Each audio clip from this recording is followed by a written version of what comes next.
time now for a look at the day's top business story. Brian Quinn joins me now from the France 24 business desk, and he's going to be starting in the US, where President Joe Biden has unveiled his budget proposal. It focuses on reducing the federal deficit, Brian, and that's going to be by raising taxes on corporations and the wealthiest Americans. Tell us more about that. Well, indeed, Sharon. The president's plan calls for increased spending on both the military and social programs, all while seeking to reduce America's deficits. Now, Biden's $6.8 trillion budget for 2024 includes a number of tax hikes on corporations and top earners over the next 10 years, part of a bid to cut the deficit by around $3 trillion. The U.S. national debt currently stands at $31 trillion. It's expected to hit $50 trillion within a decade.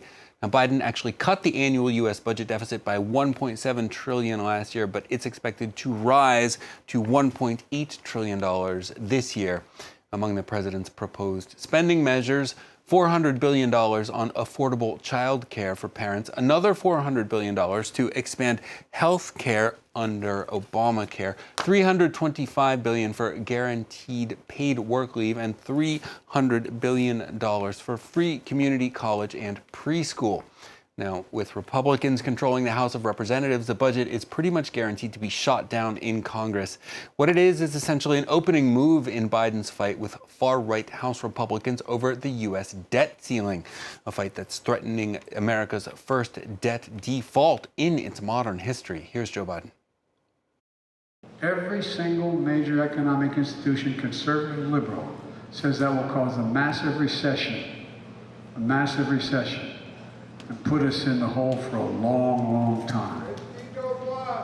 Well, folks, here's what I said. Instead of making threats about default to be catastrophic, let's take that off the table. Let's, as I said at the beginning, let's have a conversation about how to grow the economy, lower costs, and reduce the deficit. I just laid out the bulk of my budget. Republicans in Congress should do the same thing. One area where Biden's budget is likely to find support among Republicans is in its measures concerning China.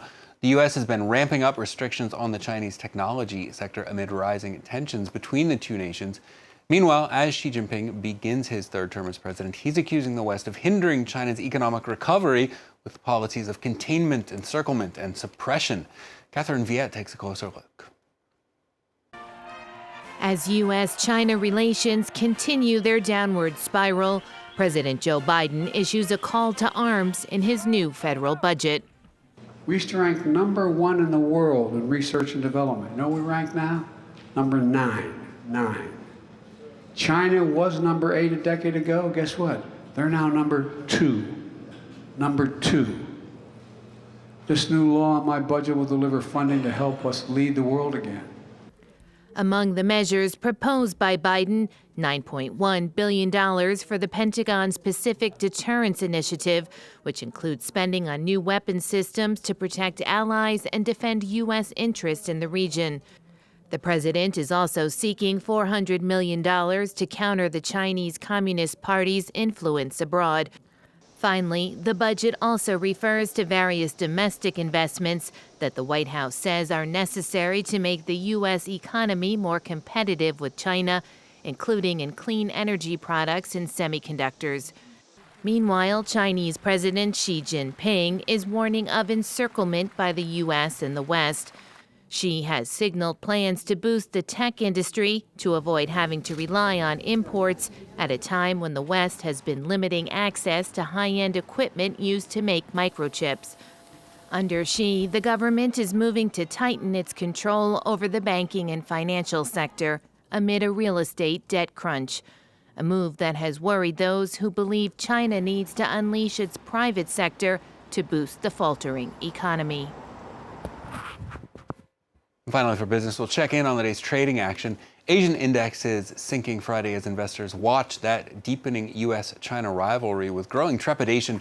Investors are also nervously anticipating the latest U.S. jobs report due out later today. That could determine whether the Federal Reserve continues hiking interest rates.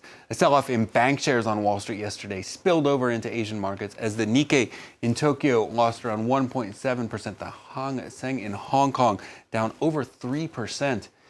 Here in Europe, markets opened sharply lower as well as that bank sell-off spreads here amid fears that lenders' bond portfolios may be highly overvalued with interest rates rising around the world.